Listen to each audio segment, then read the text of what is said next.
Oh, it's so good to come home and know that I don't have to go back to work for more than a week. I'm taking a week of annual leave, dear. I would appreciate more attention than that, but maybe I can take a few days off from work myself. We could go on a short trip. Jacob, we're not going on a short trip. I'm going on a long journey. What are you talking about? Honey, I take a week's annual leave not only from my job, but also from our marriage. Don't worry, you can do whatever you want with whoever you want while I'm gone. I won't hold it against you, just like you won't hold it against me for what I do. I'm sorry? Jacob, when we first got married, I didn't realize how much marriage was like having a full-time job. I have found that a wife must be reliable, able to do her job as expected, and most importantly, keep her boss happy. Our home life has become like an organized day at the office. One day I thought about it. Workplaces provide annual leave to allow employees to take some time off from their duties. They are expected to return refreshed and ready to get back to work. I wondered why it couldn't be the same for marriage. Face it, our marriage has lately become a little stale, boring, and routine, especially in bed. I almost forgot what an orgasm is. I came to the conclusion that we both needed a break from each other to get our juices flowing again. Once you think about it, you'll realize I'm right. Then you will appreciate what I do. You'll be glad. You'll see. You're completely crazy, Mia. I never agreed to this when we got married, let alone have it dropped on me without warning. I don't know why you think I'll agree to your weird plan, but I won't allow it. She grinned. Foolish man. I don't need your permission. Relax. I won't leave you. It's just that, after being a loyal, hard-working partner in our marriage, I deserve some rest. You too. I didn't tell you earlier so you couldn't stop me. Tickets and hotel fees are non-refundable, and you hate wasting money. Listen, I need to go buy some swimsuits for my trip. We are going to sunny Jamaica. We? Who the hell are we? My boyfriend and I. You have a boyfriend? Who the hell is he? You don't need to know. You could do something stupid like tell his wife. Look, find yourself a pretty girl to play with while I'm gone.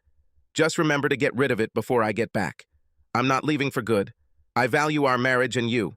I'm taking a week off for both of us. In a week, we will both be glad to see each other and our marriage will be restored. You'll see.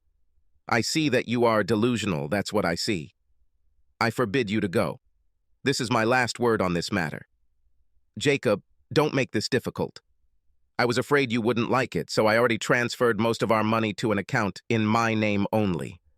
Your money will last a little more than a week.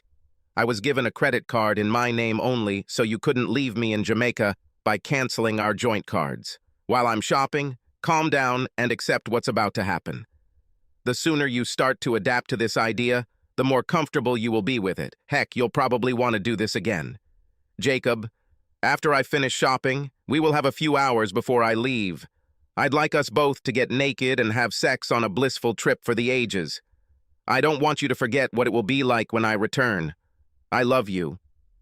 She left. Jacob wasn't home when she returned, which didn't surprise her.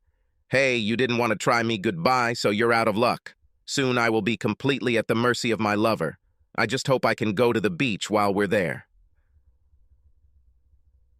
1 week later. Hello, dear. I'm home. Where is he? I probably should have checked the garage to see if his car was there. She went and looked in the garage, but his car was not there. Looking around the living room and kitchen, she did not notice anything unusual. Soon, she was already going upstairs. As she had feared, most of his belongings were gone. Shit. He throws a tantrum. I hope he has registered to file for divorce. Once he finds out how much he stands to lose in the divorce, he'll be back on his knees. Sex with my boyfriend was good, but I missed some of the things I could only do with my husband's body. First, I'll make Jacob apologize, and then I'll lovingly forgive him, put him to bed, and fuck his brains out. After this, everything will return to normal. As Mia put away her things and got ready for bed, she was sure that Jacob would be back soon. The trip tired her, and she fell asleep easily. When she woke up the next morning, she stretched in bed. For a moment, she forgot he wasn't there. Well, he'll be back soon. She went downstairs and quickly noticed that the coffee she liked to wake up to was not ready, as it had always been since she and Jacob got married. Without Jacob's help, she was almost late for work this morning. She began to get angry with her intractable husband. On her way to work, she tried to call Jacob's cell phone and received a message that said, "No longer in service." Damn, he looks like he wants to fool around. Well, I can play nasty too. I'll make him pay for his stubbornness. Mia hung up and dialed his work number. "Hello, Mr. Sherman's office. How can I help you?" "Hello, Sarah. This is Jacob's wife. Can I talk to my husband?" "I'm so sorry, Mrs. Sherman. He is not here." "Okay. Can you tell me when he'll be back?" "Sorry, but we are not allowed to disclose such information. You've never had a problem telling me about this before." Since when did silence become a policy? The secretary's attitude was evident in her response. "Because Mr. Sherman told me to give this to you if you called." Bastard. The secretary hung up. Maybe Jacob has found a woman to sleep with and it takes him a little longer to make me jealous.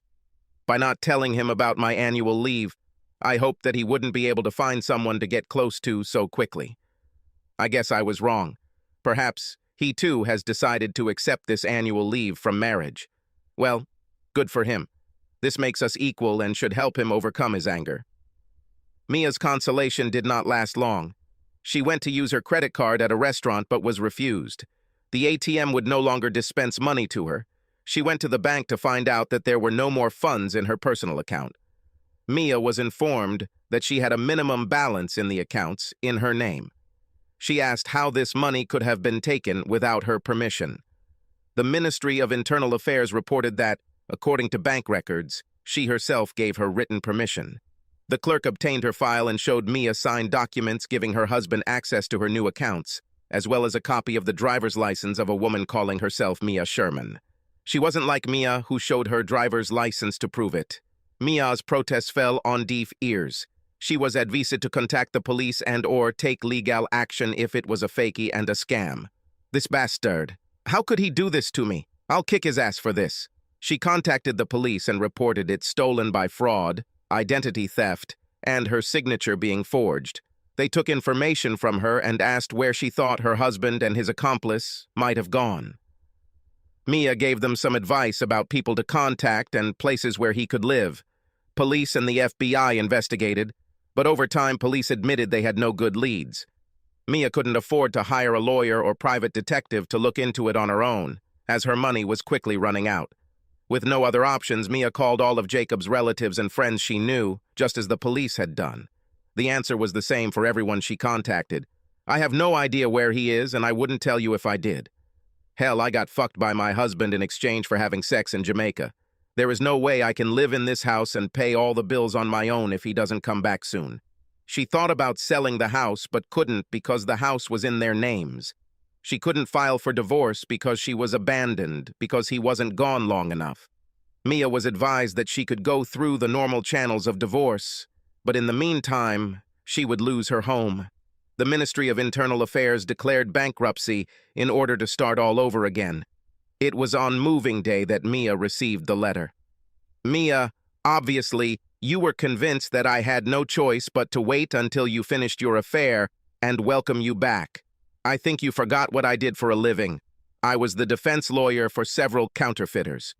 Over the years, I've encountered many talented counterfeiters who also had excellent counterfeiting skills. I remember one woman in particular who served her time. I remember partly because she was so great. I tracked her down and asked her to help me.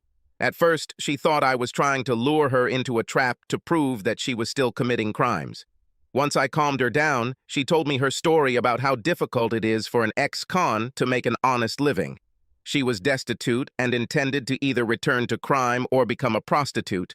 I was surprised that she agreed to help me if I met her one condition. I had to take her with me when I left and create a new identity.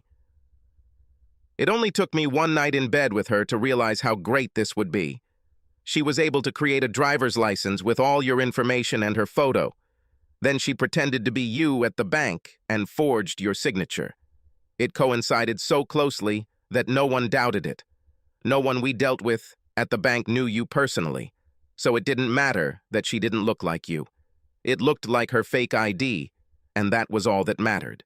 My original plan was to reciprocate your annual week-long sabbatical with my own year-long sabbatical from our marriage after returning your money to you. But I couldn't understand how you could treat me like that the day you left. My generosity has dried up. Now, after spending some time with my girlfriend, I have decided against a sabbatical or divorce. So, in line with your analogy that marriage is like a job, Mia, you're fired. Subscribe to our channel so that your second chaff doesn't cheat on you, and go ahead and listen to the next story, because this story is nothing compared to the next one. If you're under 18, don't even think about listening to the next one.